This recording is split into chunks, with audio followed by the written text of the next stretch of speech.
Sur cette conclusion du colloque, moi je pense que je vais commencer par ça. Nous ne sommes pas la planète Terre, nous sommes la planète mer, bien évidemment.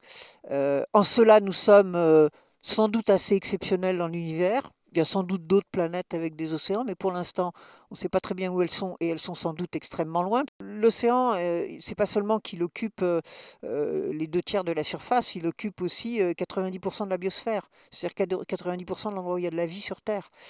Donc ça remet aussi là aussi un peu les choses, je pense, en perspective sur la centralité de l'océan. Les marins ont forcément une appréhension au sens prendre du réel qui est différente des terriens. On est beaucoup plus qu'à terre amené à avoir des stratégies d'accompagnement du milieu dans lequel on est. Je ne me bats pas contre la mer, je ne me bats pas contre le vent, je me bats avec la mer et le vent et j'adapte ma stratégie. D'abord, j'essaye de comprendre ce qu'il y a autour de moi. D'abord, je le regarde avec tous mes sens. Ensuite, j'essaye de le comprendre. Et après, j'adapte ma stratégie personnelle en me disant, je veux aller là, mais je vais peut-être, à cause des vents, faire un grand détour, ou je vais peut-être ralentir ou accélérer. Ou voilà.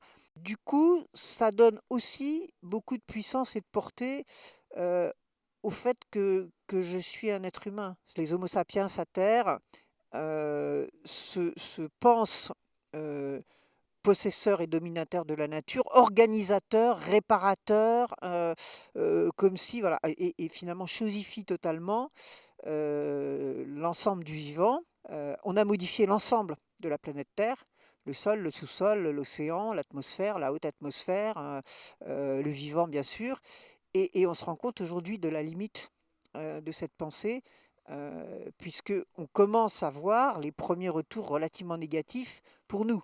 On a prétendu organiser la planète Terre pour la rendre plus confortable, plus agréable, plus avec des potentialités supérieures pour nous, et on s'aperçoit qu'en fait on a désorganisé et que on a créé aujourd'hui les conditions de l'instabilité. Or, nous, en tant qu'êtres humains, on s'est construit sur la stabilité.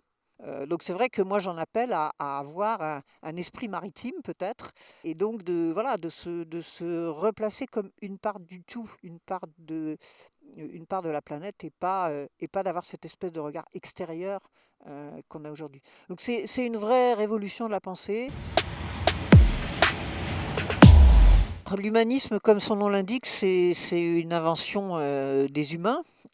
Donc c'est bien, c'est un point de vue, à mon sens, voilà, très très anthropocentré, hein. C'est-à-dire que c'est la vision que les humains peuvent partager d'un avenir, de ce qu'ils peuvent construire ensemble, pour une sorte d'avenir commun, de bien commun, de développement humain.